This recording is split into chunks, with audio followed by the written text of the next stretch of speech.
السلام علیکم خوري خی قلری د خدای د خوشحال لره سلامت اوسه ته خی خوري بسم الله الرحمن الرحیم خدای دې وکړي ټول جوړ اوسئ صحتمند اوسئ بیا هم راغلي د دې خورکۍ کور ته بخارۍ لګېدلې کلالي کلالي ماشومان ناست دي د دغه خورکۍ تله باغ ته پاڼې دې راټولولې که نه عباد الله کوم یو دی دی عباده جوړې ساده ښه دی خورکۍ ژوند څنګه تېرېږي بس دغه ژوند تېرېږي چې دغه سره ډاکې پراته وي د تاسې مینه همدا یوه کوټه ده د ستا دغه یوه کوټه مې خاوند په څه شي وفات شو خورې خاوند بس دغسې په ګډه را روان لږه تاسو چې ورسره ملګري یستی او لارې کې یو ظالم ولاړ چې تاسو مونږ یو دوه خبرې کړو مونږ داسې په تمه مور او بچي کېناست ما ته قصه را په یاد ده تا زه تکراروم که غلطی دم ترې راته صحیح کوه کلی ناامنه شو تاسې له هغې ځینې حرکت وکړه چې کډه بار کوئ کډه راوړئ یو امن ځي ته په لاره راځئ لاره کې درته کسان ودرېږي چې موږ له دې سړي سره یو څو خبرې کوو تاسې بیرون منتظر پاتې کېږئ هغه دننه وړي تاسې منتظر منتظر منتظر سړی نه بیرته نه راګرځي بیا د څه وکړل خورې بیا ناسته وم بیا خپل کور کې ناسته وم هلته کلیواله او راسره به شپې له هلته تلمه او ورځې به کور کې وم داسې کته کډې چل نه راته چې څنګه سې لاړه شم مونږ داسې نابلده غوندې غره خلک وو یعنې په دې معنا چې یو تور سرې ته د کډې چلول ورته غاړه شول چې هغې تجربه نه لرله هغه نه پوهېدله چې څنګه زه وشم کولی دا ماشومان له دې کلي نه وباسم دا ټول دا د پشا کول وو بس دا چل یې نه راته چې زه دا کومه سې بوځم او په دې سړک یې را پرېښودم نه بیا مور راپسې راغله بس د غرو یې راواړولم دوه سیاسر یو ځای شوې کور یې رابار که په غرونو راواوښتل تر څو دغه ماشومان یو امن سیمې ته راوړې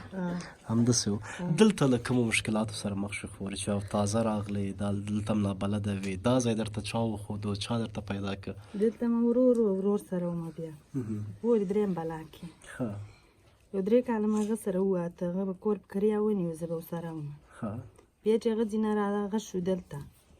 چې د لانځې کې کور ونیوه د زموږ ګاونډیانو ته پاتې ده هغې کې 2 کوټې وي یوه مې هغه وښی او یو مې ورور بس 2 کوټې هغو وې کري هغو خلاصوله یوه خیمه وواله ویلې وي چې دې خیمه کې به موږ یو کس شو زه بیا داسې خفه شوم چې دا کري دا خلاصوئ او دا کوټه ما نیولي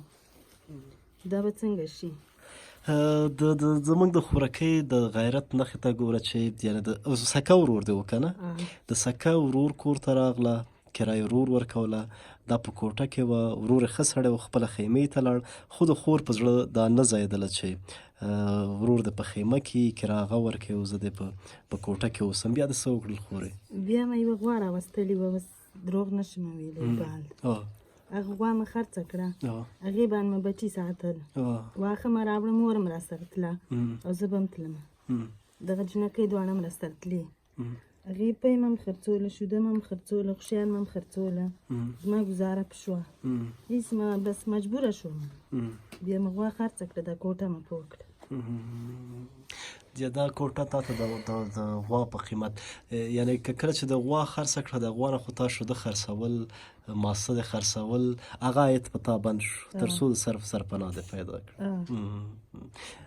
او دا خورکۍ وځي هلته پاڼې راټولوي مکتب وایې خورې اوس دغه باندې دا اوس چې جوړ شوی دغه کې مې ځان اچولی هغه بیا ښه ډېر وروره که پیسې ورته وکړه ول د جنکۍ ترې پاڼې دو راوړي دا 1000 2000 3000 4000 5000